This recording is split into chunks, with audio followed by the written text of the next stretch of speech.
Kia ora and welcome to the ILANZ podcast. I'm your host, Anitesh Govind. In today's podcast, we will be talking to Theresa Donnelly from Perpetual Guardian. Theresa is the Legal Services Manager, and she will be talking to us about the full-day week. Welcome to the podcast, Theresa, and Happy New Year to you. Oh, haere tai hau, Tish. I'm very pleased to be here today. Thank you. Thank you for taking out your time. I think this is going to be a very interesting podcast because everyone wants to know on how this full-day week works, and hopefully it's in the minds of people, given it's a new year, on trying to implement this full-day work week into their companies, organizations, and whatever entities they work for. And I think it's a big thing that general counsels are looking at. Theresa, let's talk about how you got started in law and what your current role is. So how about you tell us a bit about yourself? Oh, well, I've had an accidental career journey and it's been fabulous. I started in a small firm in Whangarei doing criminal law, and that was in 1991. So good all-round exposure, then back to Auckland and Newmarket, picking up more civil, getting all rounded in that litigation aspect. Then it was a reassessment of where I wanted to head, and a little bit of a short return back to university to get some, to study some law in depth and realize that I actually wanted a real challenge in the academic arena. Hence, I turned to government with a move first to Department of Conservation as a statutory land manager, then on to Land Information New Zealand as a solicitor there, then senior with the Ministry of Social Policy, which then became Ministry of Social Development, Tish, where I remember you fondly, and then that evolved into the shared legal services with Oranga Tamariki, and then it didn't. Then I moved across to the team lead at Public Trust, senior there, and a team lead at Public Trust, which is also in the government legal networks, all part of government. But then there was the desire to really, shift my career to move up in the elder law space, working with, really vulnerable people in New Zealand, and the move to Legal Services Manager at Perpetual Guardian, which I've been in since 2019. We then hit Annus Horribilis, which was our COVID year, and we came out of that in a really good position because we went into it in a really good position. And I'll talk more about that as we, get into this topic, because this was part of it. Yeah. Well, COVID has changed, but although I'm finding a lot of people are going back to their norm. So government recently, obviously a couple of months ago, has got rid of the COVID provisions and the legislation. So it seems to be all back to normal, but COVID's still around in the community. But let's talk about that in a bit. So yes, I must say that we did work together at MSD, and while I was in OT, and it was good to see you every day. Back then we had 5-day weeks and everyone was coming into work every day, and working from home was a thing, but it was very much you had to ask your manager and had several. It wasn't really a thing. It wasn't really a thing. No, you kind of had to go and work from office. Yeah. We're very office based, and that's what it's been for many, many years. Yeah, exactly. Now, talking about office-based things and how the full-day week came about. So tell us how the idea of full-day week came about, and for your organization, and you guys are pioneers in this area anyway. Absolutely, yeah. So what was the thought process and how did it come about? Well, it's a story about an open mind, a book, and a plane. So Perpetual Guardian, you'll know, is part of the owner's structure, Andrew Barnes. And he was traveling on a plane and he read an article while he was there, improving his mind, about the low levels of productivity that occur in a standard workplace. I mean, you described, the work from office basically only culture. And there was some real losses of productivity there. Now, Andrew was, of course, the CEO of a financial company at the time. So he was really concerned about, efficiency and productivity. And most office cultures were actually not that efficient. There was a lot of time spent checking emails, talking to colleagues, and that's not necessarily a bad idea, but there was a lot of time, lost down the sieve sort of thing. And he was looking at what would happen if he could increase productivity, but still get the same amount of work out of people, but incentivize them by saying, we will pay you for 5 days and you only need to work 4 if you can lift those levels of productivity over 4 days. Right? So it came from that. And so he introduced the concept as a 4-month trial. And the beauty of sort of being in non-government is these things can move quite quickly, and it did. So the 4-month trial was in 2018. And it was measured by academics at both AUT and Auckland University. So do your metrics, get your measurements, that's really, really important. And as a result of those measurements, it was offered directly following the trial as a permanent opt-in to our staff. I see. And what was the uptake of this in the trial period, and also when it became formalized? It was pretty strong. I'm going to break it down to you like this. Since we've had it in 2018, 85% of our staff have opted in at some time or another. But I'll explain a little bit more about it, because I think we should really hit those metrics that the University of Auckland and AUT found as a result through the trial, because I think these are really telling. And this is where businesses are going to have to go if they're thinking about the 4-day week in their organization and how it might work. So the findings were that 78% of all people who participated said their work-life balance improved significantly.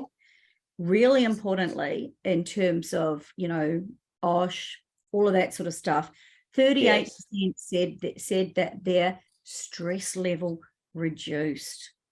And bottom line, for a private business, the productivity was maintained over the 4 days. I see. Okay. Yeah. So there's a lot there, and I can talk more about the whys and wherefores, because I think understanding why that happened is going to be hugely important. But I don't know where you want to go next. So let's find out. Let's talk about productivity first, though. So how was that measured, or do you know, or what were you guys still closing the same amount of files or opening the same amount of files? Or how was that being measured? There were a number of different measurements, obviously the KPIs, the number of files, the number of types of files, the closure rates. There are service level agreements as well across parts of the business. They had to continue to meet those timeframes. Like, for example, if I can explain it for legal, a standard legal referral has got 10 days. 10 working days to get a response, or to at least progress that. And urgent is 0 to 2 days SLA, and there's also a meeting set, and it's 5 days. They're quite tight. They're quite tight timeframes. And so that was part of the deal. If you opt into the 4-day week, then your levels of productivity need to be maintained. Generally, it's done, and it's absolutely done, not by people working harder or longer in their 4-day week, which has been the complaint of part-timers everywhere since part-time became a thing, but it was actually by reducing inefficiencies, by actually knocking off some of the, sort of habitual things, that can happen, that made it possible. Because the deal with the 4-day week is that those levels of productivity have to be maintained to keep having access to it. It's really important. It's about you know, do the mahi and you get the treats. It's not about, you know, taking it for granted. The 4-day week, it's a privilege, not a right. And so there have been people who have had to have a bit of a reset and come off it, so they can get back on it again once they don't. And alternatively, we've had people on it and on the same day off since 2000, it started in 2018. So, you know, yeah, okay. So that's the productivity. I think you spoke about the stress level and work-life balance. And those numbers speak for themselves. 78%, that's a really high number. But what about when people are working? So do they keep their pay? So are they still getting what they were getting paid in the yes, that's the deal. That's the deal. That's if you opt into the 4-day week, then you aren't like a part-timer. It's not prorated, right? Yeah. That's part of the deal. Yeah, and then also, what about the aspect of how long do they work? Because do they still work their 8-9 hour days, or is it longer days do they have, or how does it work? Well, on average, what I sort of said was that people generally are able to do it.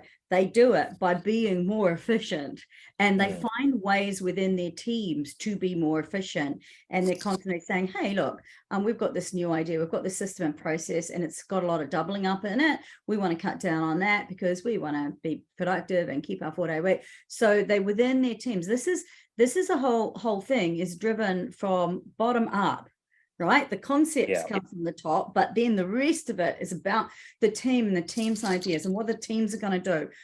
When you talk to people that are on it, they'll say, well, I did it by being more efficient in the time that I had. There might be an occasion where I do an extra hour or so, but it's not actually that often. And they try to honor the productivity day. And the workplace tries to honor the productivity day. It's all about that good faith and doing the right things for the right reasons. But I mean, I think it's really a good have a little stop, and because obviously Unilever has just picked it up after their trial. They've decided to pick it up, and our chief executive Patrick Gamble was talking on TV1 about this, based on we were an early adopter, obviously, and so we were the New Zealand originals. And so what he was saying, look, it worked because it's connected to productivity, and it has to be. You know, if people don't achieve their productivity targets, they're not going to continue to have the benefits of the 4-day week. So staff themselves, they drive that discipline. Yeah, and so look, and legal industry is slightly different. I think everyone's very motivated, and no industry is bad. But what I'm just trying to figure out is, if people are not following through that, and you said it was a matter of people kind of working and ensuring that they are delivering, the ones where people are not able to do it, are they going back into 5 days? Is that what's happening? They're going to have to go back into the benefit of the 4-day is removed until they can reset and get back on it. I see. Okay. We don't see that a lot. We really don't. I mean, one of the things I think that about the 4-day week, it's predicated on our productivity day.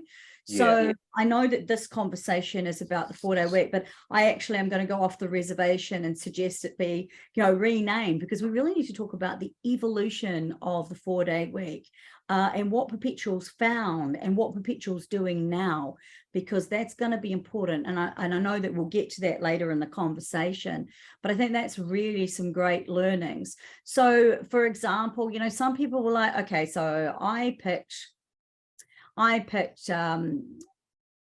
Friday as my productivity day, and that's not really working for me. They might come back for a reset and say, I'd like to take Wednesday. So out of interest, Tesh, what do you think the most popular day is to have as your productivity day in a workplace that's got 4-day week? Yeah, I would choose a Monday or Friday, but yeah, I know. Isn't that what you think? Yeah. But it's not. The most popular day that Perpetual Guardian has found was actually Wednesday. people breaking their weeks in two. Often that's easier for people who might be wanting the 4-day because they've got families and stuff. I know that when I had young children, I had story time and mainly music on a Wednesday, and it was fantastic. But of course, that was on a part-time structure, not a 4-day week structure. So the other big thing is that, and I've alluded to it being about the teams. You can't have everyone in your office off on a Friday. Yeah, and I was going to ask you about that. Yeah, because so as a law firm or a law organization, as in-house lawyers, as we see it, how does it work? So if you were to say that it's a 5-day, currently it's 5 days for everyone, but then you have clients who need things to be done on a Monday or Friday or Wednesday. How does it work? Is everyone taking time off at the same time, or no, you just can't. There's a lot of planning in this. You can't have everyone in the office off on the same day. It's all very well, but it even can cause problems in back office, a large back office. But if you've got a small regional team, as many of we've got 17 branches, Tesh, up and down the country. Some of them are quite small branches, and so you can understand how that can cause issues. So it's about the team again. As I said, I've alluded to the team needing to plan, and the manager to go, okay, well, firstly, you see who wants what, and then you see if that's going to work. So there was recently a situation where everyone wanted a Friday off, and no, that's not going to be able to happen. And then they had to put some cases up, but very, very rare because, as I say, most popular day is Wednesday.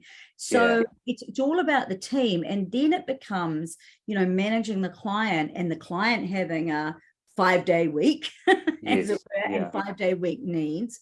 So it's about the team working together. So those needs are always going to be met. So one of the corollaries is that, it's 5-day week. You're not expected to come into the office. That's your productivity day. It's honored.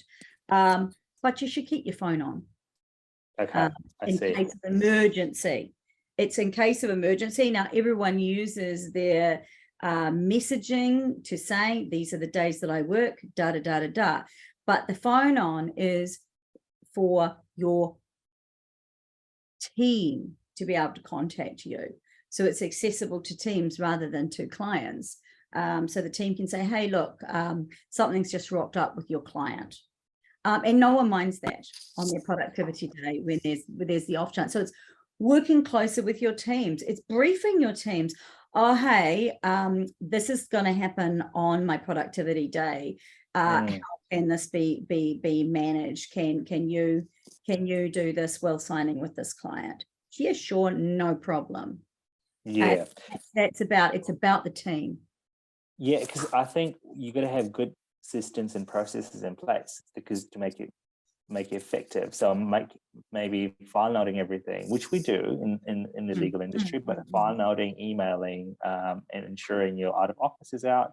And I'm guessing having voice, Yeah, absolutely. Look, we are managing with part-time employees. We have more part-time employees now than we've ever had before. So if we can do that, we can surely do it with the 4-day week as well. I mean, I would say to anyone that's thinking about doing this, like, number one, do your research, okay? I'd highly recommend to you Andrew Barnes's book on the subject. And you really need to know, what is it that your staff want? Do they want a 4-day week? Or do they want other forms of flexibility? Do they value those greater? So what is actually the right thing for your organization? I mean, it may be that they actually don't want that. They actually don't want 4-day weeks, which, remember, evolved out of a work from office culture, but they actually want a hybrid model. Look, what I just want is a little bit more flexibility. I would like to work from home 2 days a week. So hybrid. Look, I don't want a fixed day where that's my productivity day and that's it. Because what if my kid has a prize giving on a Thursday and my prod day is Wednesday? I mean, I want to go to the prize giving. So there are actually a lot more desires to have a lot more flexibility. And, you know, I've got hybrid work, I've got part-time, I've got full-time, I've got flexi work, I've got people on split shifts, I've got people on job sharing, I've got, you know, all sorts of combinations, permutations about what works for the person and the business. And you are so right. Lawyers are absolutely the sweet spot in terms of the right people to be doing the 4-day week with and be doing flex with, because they're so committed. You know, nobody goes into the law to go, I want to be a mediocre lawyer. Thanks. Yeah. They all are totally focused on client service and doing the job, highly motivated, hardworking. So certainly a great industry to do it in. I mean, the next thing you have to do is analyze the data. You've got to look at the data. You've got to look at what's out there. You've got to set the rules of engagement. I deliberately term it in somewhat of a warfare term. So I quite like, you've got to say, hey, look, you know, it's a privilege, not a right. You can't take it for granted. I call it, do the mahi and get the treats. Don't take the piss. Yeah. And people will watch it. Then the final part of it is you've got to monitor it, right? You've got to evaluate and monitor it. Is the productivity levels being maintained? If not, you get on it quickly to see if it can be turned around. And if not, after that, then, you know, do they need to come off it and have a reset? Is there something else that's going to work for them better? But also evaluate, is this what's working for everyone now, or do they want something else? Like Perpetual Guardian has a focus on flex. So it's not all about the 4-day. We offer a range of flexible work policies to ensure that we are meeting team and client needs across our nationwide network. And that's a lot of ground, a lot of different geographical locations, a lot of different situations, including I talked about some small branches and how that can be tricky. But it's all about flexibility, because flexibility is what people want. And more, they're telling you that. If you try to employ someone in Gen Z and you don't have, you know, something like this in place, you're going to be in trouble. A couple of years back, I did with the Law Society, I did building and creating great workplaces for lawyers. Yeah. And it was fascinating because we chaired a panel. I chaired a panel with the young lawyers, and what they said was this: we want work-life balance. And it's not necessarily because it's about kids. Hey, we have other things that we're doing, you know, we're marathon runners on the side, or we got this amazing ponamu carving hobby, or we do these things. So they wanted work-life balance, they wanted flexibility. And the other thing they really wanted to see is they didn't want to see managers who over or under delegate, and they didn't want to see managers who only talked the walk. Yeah. These things are tied in together, I think, when you look at what makes people being able to be in your business and living their best life. Yeah, absolutely. Now, just before we kind of go ahead, Andrew Barnes' book, can you remind me the name again so that the listeners can write it down? Of Andrew Barnes's book? Yeah. The 4-day week. It's just called 4-day week. Okay, there you go. So the 4-day week is the book that everyone needs to read if they're looking at wanting to implement that in their workplaces. Now, Theresa, let's talk about what's working and what's not working. So simply, from all the time that you guys have done this, is there something which is not working? Because you've spoken a lot about what is working, but let's talk about what isn't working and how we can fix it, or if there is a fix to it. That's why Perpetual Guardian has evolved its flexible work policies, because I'm going to be open, I'm going to say it, the evolution of the 4-day week is where we're at now, rather than the 4-day week, because COVID has done a lot, but it's really opened this up.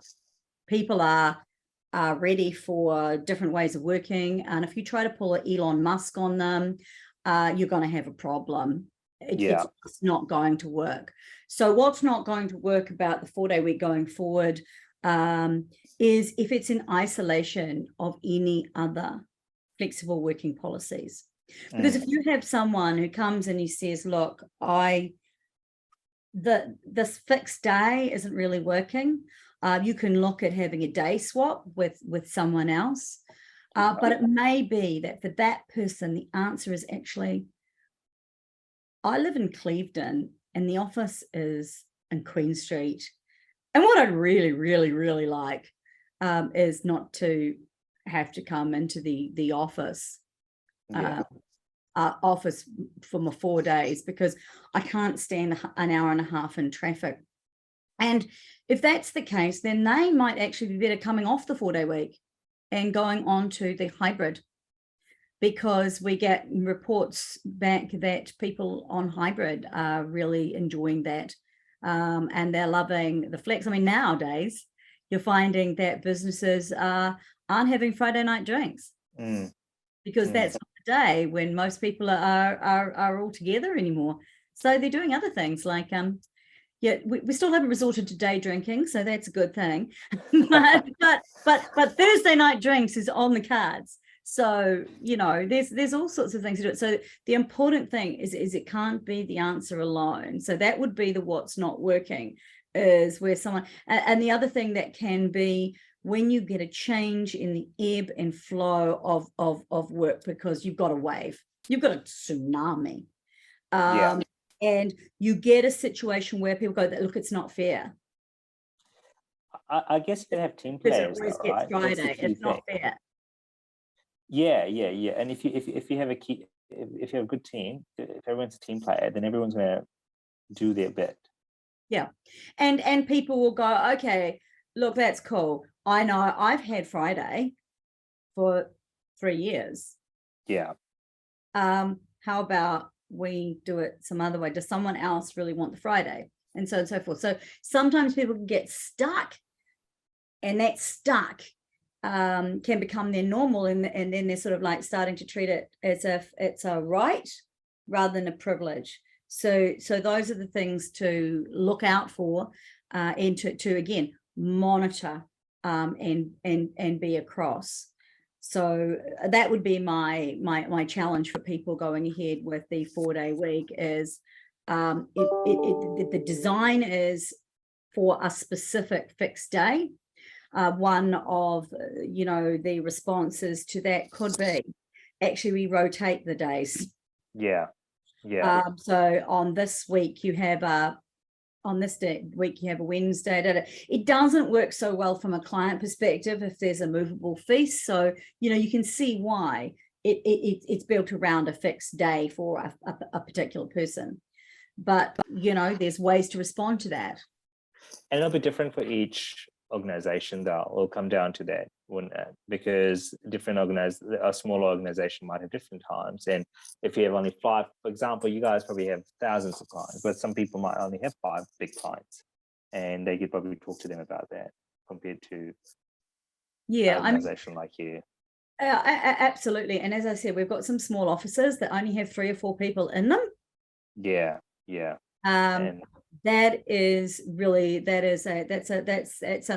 a continuous model of managing. You can never take your eye off the ball with this. This is something that you actually have to keep continuously working with, continuously to keep that productivity up, to continuously ensure it's working for the clients, to continuously do all sorts of things with this. But the thing is that the whys are just so important, though, Tesh, because if you look at why would you look at the 4-day week, or the evolution of the 4-day week, as I referred to, or flexibility or anything like that, well, there's 3 real reasons. But the first is, it's worth it in terms of staff well-being. You heard those really big metrics about 78%. And 38% reduction in stress, hashtag living their best lives. It's about people doing that. That's really important. Number 2, it's worth it in dollars, because productivity continues, but buy-in increases markedly. And, you know, the culture, you've heard the expression culture eats strategy for breakfast. Well, the improvements in the culture and the fact that this is all dependent on a team working together. You know, what's in it for me? I need to work with my colleagues to make this work, so I keep my day. You know, it's quite stark there. Yeah, yeah. But Theresa, who you spoke about monitoring? Who does the monitoring? Is there a specialist person who does this, or is it just you as a legal services manager who does this for your team, or how does that work? Well, we have set targets and measurables, and when we get the results of that, yes, we do have you know, a person in the team that can analyze those. We're a big business, we've got people for that. Yeah. And they come back and they do the reporting to the managers, and then the managers have to go, okay, what's working, what isn't for this particular individual and this particular thing. But I just think that the sort of the third thing though, and this is really important in a hot market in legal at the moment. Don't know if any of you have been in recruitment lately, but it can be a bit of fun there. And so it's absolute gold for recruitment and retention. Okay, so that's the third why you should be looking at something like this, because competitors are going to have to outbid you by a significant margin to attract your people to poach them when they're living their best lives. Their resistance to offers on, look, actually, I'm pretty happy right now. And it's something like, and I can't give absolute data on this, so don't quote me on it, but it's something like $30,000 for a lawyer, a difference between, this and how someone actually being able to actively poach. So that's quite a lot of money. It's not chicken food. Well, as I find it, as I get older, your priorities change. So money is not always the biggest thing. And then it kind of slowly gets to a point where, I don't know, for some people who are a bit more, have been in the industry for a longer time, they might say, look, I want less stress. So it could be that. But the reality is the market is quite hard right now, as you've said. And the issue with that is that people are probably looking for flexibility, and if you can provide the flexibility, you can probably hire them.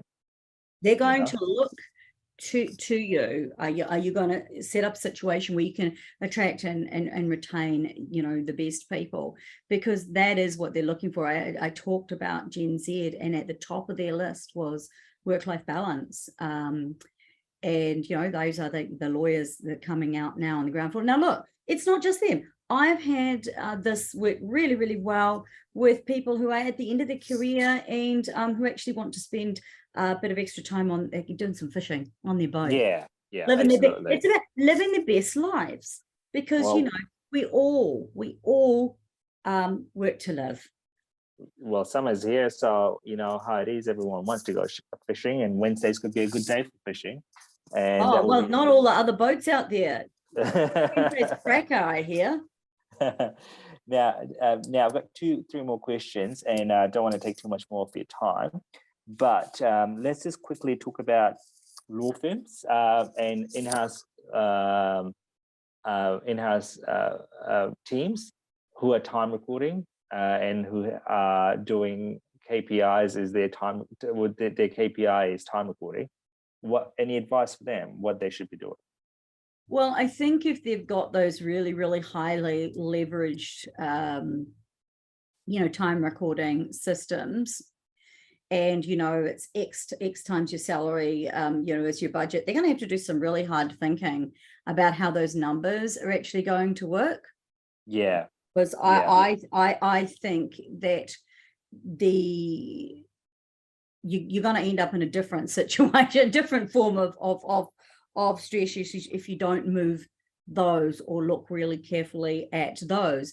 But for example, you could be looking really carefully at how much time waste is the high fee earner doing in admin, but could be done by a lower fee earner.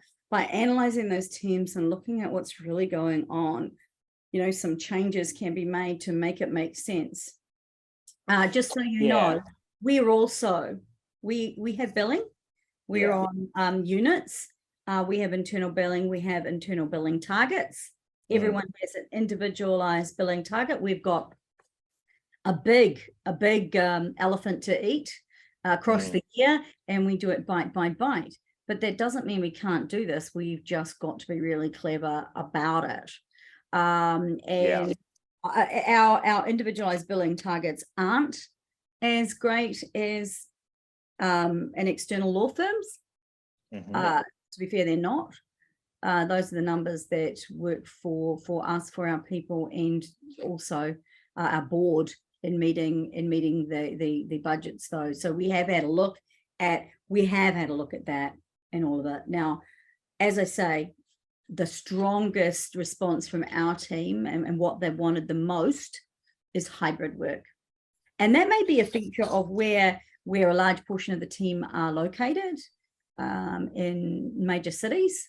It may be a function of the living their best life that they get by not having an hour and a half in traffic, sort of thing. So we're actually getting a stronger response to that, stronger opt-in to that than the 4-day week. But it's still doable, but people are going to have a look at how they do business. This is part of why a lot of law firms are starting to look at alternative pricing models as well. Yeah. From an in-house perspective, though, I'm your typical person who doesn't like to be stuck in traffic for an hour and then you kind of go home. There's 2 hours of traveling, even though I don't live far. But working at Auckland Council, we are great because my manager and my general counsel are really good at saying, well, you work and make sure your work's done, and what days you come in is team days, you have to be there, but other days you can choose how you want to work. So some people prefer coming in because they've got kids, and then others prefer working from home who don't have kids, and other way around. So that flexibility is there. But there's the 4-day work week was a big thing, which a lot of organizations are looking at, but no one's done it because except for you guys. So it's quite a thing, which I think this year 2023 is going to be all about that. I think it's going to have to be.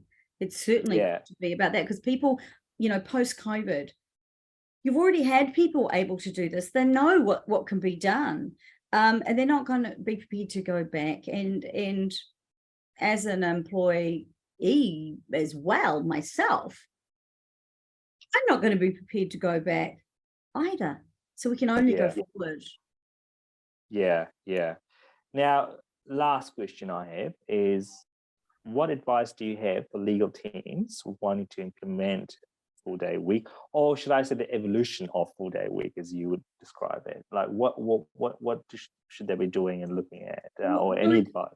Other than what you've already given. Yeah, look, I pretty much given you the lot, to be honest. I think do your homework, check in with your teams. Hey, look, we're looking at implementing a flex policy. What are the kinds of things that you'd be most interested in? Pop some options up there for them, so they can and talk about those options so they understand what that really means. Let people sort of tell you about that, sometimes anonymously. Is really good, because people might need to be able to be real nuts and bolts about it, real get down to it. And so that might be a good way, because people might want hybrid, people might want combinations, people might want split shifts, people might want the 9-day fortnight sort of thing. People might they might want a split shift. They might say, look, I want to work from this time to this time and this time to this time, or let them, it needs to be, because the only way this is going to work is with the teams. Let them tell you what they're most wanting, because you can get some easy wins. You can get some easy wins. And I think we've got to all be agile, and agile's not what most people think it means. Agile's not a lack of planning. Agile's a different way of thinking, which involves a lot of planning. And we need to plan about it. I think we have to. Look, let briefly talk about COVID. I mean, we've mentioned it, but especially those, it was tough, especially for those in Auckland who had the very, very long lockdowns. I had staff who were trying to teach young children. The teachers have put their hands up going, we can't do it from here. They're trying to make sure their kids get an education. They're really worried about that. They're trying to deal with their clients. They're trying to deal with meetings. They've got technology. Some of the older ones maybe not so familiar with.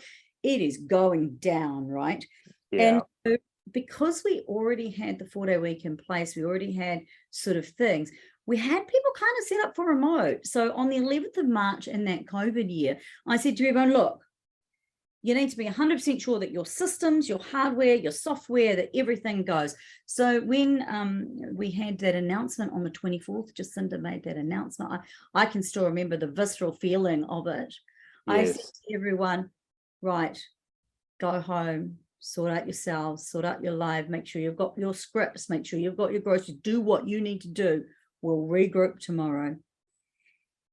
And then we didn't miss a beat because everyone was set up and it was all working. Now, so we did really well. We did our record breaker, first of our record breaker months, the first month of COVID. So the most we'd ever done. And then we just went onwards and upwards from there. Because we'd planned, we could do it. Because we could pivot on a dime, we could do it. Now, we look to be heading into another wave. So this conversation is so relevant right now. It's going to be so relevant for all of 2023. And I think for a long time. Agree. It's just like the labor shortage is going to be there for a long time. I think this talk is going to be there and we have to be thinking about these things. So it's an interesting topic. Oh, absolutely. Let's look back in a year or two's time, and we'll try and get you on to see what has changed since then. But thank you for your time, and thank you for coming on this conversation podcast to describe to our users what is working, what's not working, and how to go about looking at 4-day weeks.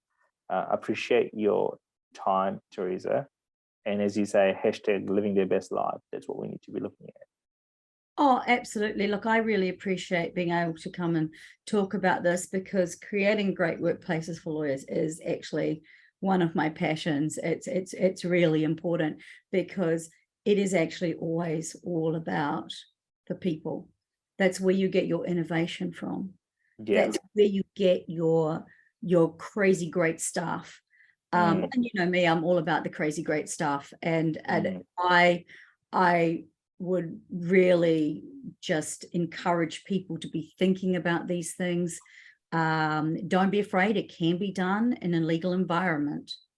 You might have to work a bit harder to see about it. And it may be that that's not the answer for your people, but it should be one of the things up for grabs, one of the things you're thinking about now, because we need great people living great lives. Absolutely. I agree with that. Well, we'll catch up with you in a year or two years time from now. And thank you for your time once again. And we'll catch up with you in the near future. If people want to know more, have a read through Ryan's 4-day week book. And if you want to get in touch with Theresa, you can look her up on Google and you'll find the details on there. I'm on LinkedIn and also Theresa.Donnelly@pgtrust.co.nz. Appreciate it. Thank you, Theresa. Matua.